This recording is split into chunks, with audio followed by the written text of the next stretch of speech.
بسم اللہ الرحمن الرحیم۔ السلام علیکم۔ آج ہم بھلوال کے ایک گاؤں میں آئے ہوئے ہیں۔ یہاں پر ایک گنگے بہرے بزرگ آدمی رہتے ہیں۔ ان سے ملنے کے لیے چودھری اشفاق احمد گجر صاحب اس کے گاؤں میں آئے ہیں، اور اشفاق احمد گجر صاحب کو پتہ چلا کہ ادھر گاؤں میں ایک بزرگ آدمی رہتے ہیں، تو آپ اپنی تمام مصروفیات کو چھوڑ کے ادھر ان گنگے بہرے بزرگ آدمی سے ملنے آ گئے۔ چودھری اشفاق احمد گجر صاحب کا دن رات یہی کام ہے کہ آپ گنگے بہرے افراد کی بہتری اور بھلائی کے لیے کام کر رہے ہیں۔ ان کے لیے روزگار کی تلاش ہے، ان کے لیے شادیوں کی کوشش ہے، اجتماعی شادیوں کا ارینج کیا۔ پہلے 10 کپلز کی شادی ہوئی اور دوبارہ سے 20 کپلز کی شادیاں جو ہیں وہ تیار کر کے اب رمضان شریف کے بعد یہ سلسلہ شروع ہو رہا ہے کہ پھر 20 جوڑوں کی پھر شادیاں ہوں گی۔ یہ گنگے بہرے افراد کی شادیاں کروانا، ان کی بھلائی کے لیے کام کرنا، یہ اشفاق احمد گجر صاحب کی زندگی کا مشن ہے۔ آپ خود بھی نہیں بول سکتے، گنگے بہرے ہیں، لیکن آپ نے ان کی صدارت سنبھالی ہوئی ہے۔ آپ ڈیف ویلفیئر سوسائٹی کے صدر ہیں۔ تمام گنگے بہرے افراد کے ہر کام کے لیے آپ دن رات دوڑتے ہیں اور بہت احسن طریقے سے تمام کام جو ہیں وہ آپ کر لیتے ہیں۔ آپ کو سرگودا میں جب پتہ چلا کہ ایک بھلوال سے دور ایک گاؤں میں ایک گنگے بہرے بزرگ آدمی ہیں، تو آج ان کی ملاقات کے لیے اشفاق احمد گجر صاحب اپنی ٹیم کے ساتھ ان بزرگ کے گھر آئے۔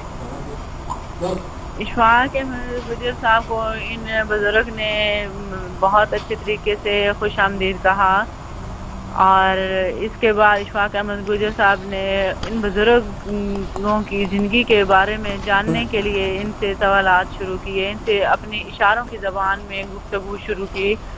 تو یہ بزرگ بتاتے ہیں کہ میری عمر اس وقت تقریباً 100 سال ہو چکی ہوئی ہے۔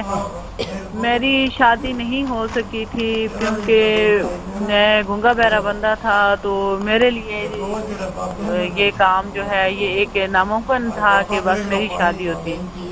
میں جب چھوٹا تھا تو میرے گاؤں سے گنگے بہرے بچوں کا اسکول جو ہے وہ سرگودا شہر میں تھا۔ میرے والدین کے لیے یہ بہت مشکل تھی کہ وہ مجھے اس اسکول میں پڑھاتے، لہذا والدین مجھے تعلیم بھی نہ دے سکے۔ اور اس کے بعد جب میں بڑا ہوا تو بہرحال میرے جو دوسرے بولنے والے بہن بھائی تھے ان سب کی شادیاں ہو گئیں، لیکن میری شادی بھی نہ ہوئی۔ میرے ان بہن بھائیوں نے کبھی مجھے نہیں دیکھا کہ ایک بھائی ہے جو گنگا بہرا ہے اور یہ ہمارا ہی بھائی ہے تو اس کا ہم پہ حق ہے ہم اس کا دھیان کریں۔ انہیں کوئی پتہ نہیں میں کہاں ہوں، میں کہاں زندگی گزار رہا ہوں۔ میں اس وقت عمر کے اس حصے میں ہوں جہاں مجھے بہت سی مشکلات ہیں، اور مجھے یہ وہ سٹیج ہے جس سٹیج میں صرف اور صرف اپنی بیوی اور بچے ہی ساتھ دے سکتے ہیں اور انسان کو سنبھال سکتے ہیں، لیکن میں ان سارے رشتوں سے محروم ہوں۔ ماں باپ تو بہت پہلے چلے گئے، بہن بھائی وہ ہیں جن کو پتہ ہی کوئی نہیں ہے کہ گنگا بہرا بھائی بھی ہے، اور بیوی بچے تو جب شادی نہیں ہے تو ایسا بھی کوئی رشتہ میرے پاس نہیں ہے۔ جب تک میری صحت ٹھیک رہی میں چلتا پھرتا رہا، بس میں کبھی کسی رشتہ دار کے گھر سے روٹی کھا لی، کبھی کسی دوست کے پاس کھا لی، بس کبھی بھوکا ہی سو گیا، میرا وقت اس طرح گزرتا رہا۔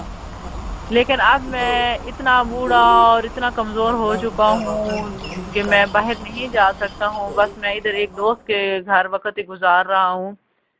اس دوست نے میرا اس وقت ساتھ دیا ہے کہ یہ اپنے گھر مجھے رکھے ہوئے ہیں۔ ان کی زندگی جو ہے بہت ہی مشکل اور بہت ہی عجیب مرحلے سے اس وقت گزر رہی ہے۔ اشفاق احمد گجر صاحب کو ان بزرگوں کی باتیں سن کر بہت دکھ ہوا اور بہت غمناک ہوئے کہ ان کا صرف یہ جرم تھا کہ یہ گنگے بہرے ہیں، اس وجہ سے ان کی نہ ان کو تعلیم مل سکی، نہ ان کی شادی ہو سکی، نہ بہن بھائیوں نے ان کو اپنے پاس رکھا۔ تو یہ بہت بڑی ٹریجڈی ہے۔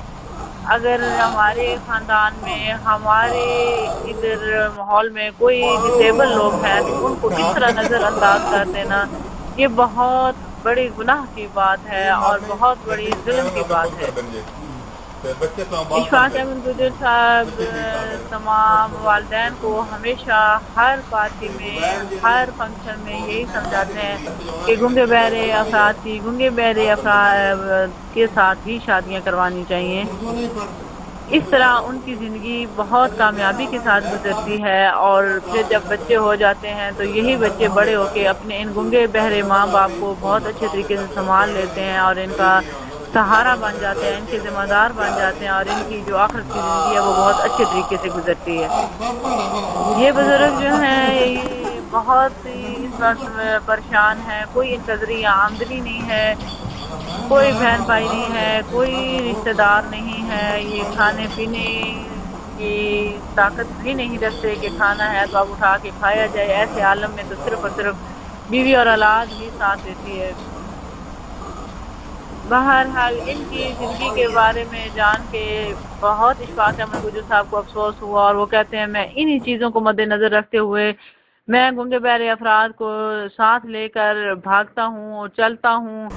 ان کی تعلیم کے لیے میں بے حد کوشش کرتا ہوں۔ پہلے مڈل اسکول تھا، میں نے کوششیں کر کے وزیر اعلیٰ تک پہنچ کے میں نے ہائی اسکول کیا، اور اب پھر وزیر اعلیٰ سے گزارش ہے کہ وہ اس ہائی اسکول کو کالج کا درجہ دے دیں، کیونکہ پورے سرگودا ڈویژن کے جو بچے ہیں ان کے پاس کالج نہ ہونے کی وجہ سے یہ میٹرک کی تعلیم کے بعد انٹرمیڈیٹ تعلیم سے یہ محروم رہ جاتے ہیں۔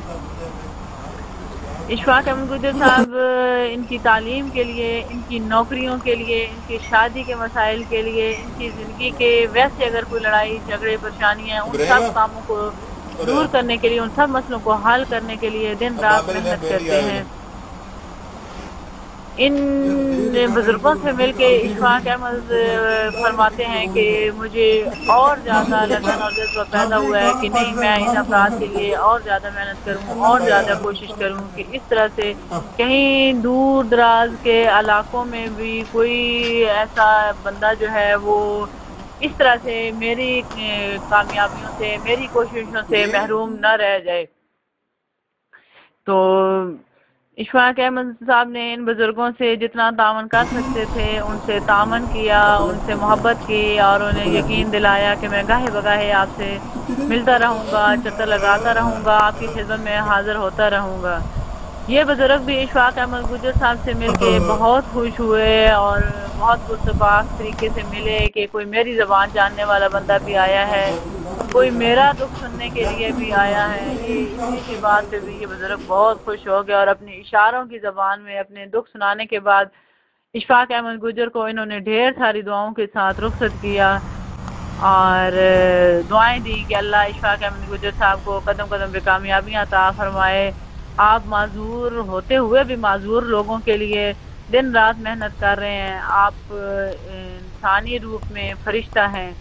اللہ آپ کو صحت، تندرستی اور زندگی عطا فرمائے، اور اللہ کی یہ جو مخلوق ہے جو معذور لوگ ہوتے ہیں اللہ سونا ان سب پہ بھی اپنی رحمت نازل کرے، اور ان کو بھی اللہ پاک زندگی کی ہر نعمت سے مالا مال کرے۔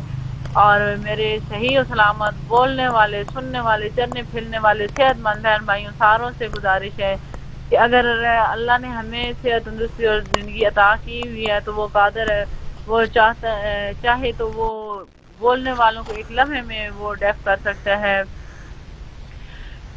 یہ چیزیں تو اللہ نے پتہ نہیں کس مصلحت کے لیے پیدا کی ہوتی ہیں کہ کسی کو رزق زیادہ عطا کیا ہے، کسی کو معذور بنایا ہے، کسی کو صحیح سلامت بنایا ہے، یہ سب آزمائش ہوتی ہے۔ لیکن اس طرح کسی معذور افراد کو نظر انداز کر دینا، جس طرح یہ بزرگ بالکل ہی نظر انداز ہوئے اپنی زندگی کی آخری سانسیں پوری کر رہے ہیں، یہ گناہ کبیرہ میں شامل ہے۔ تمام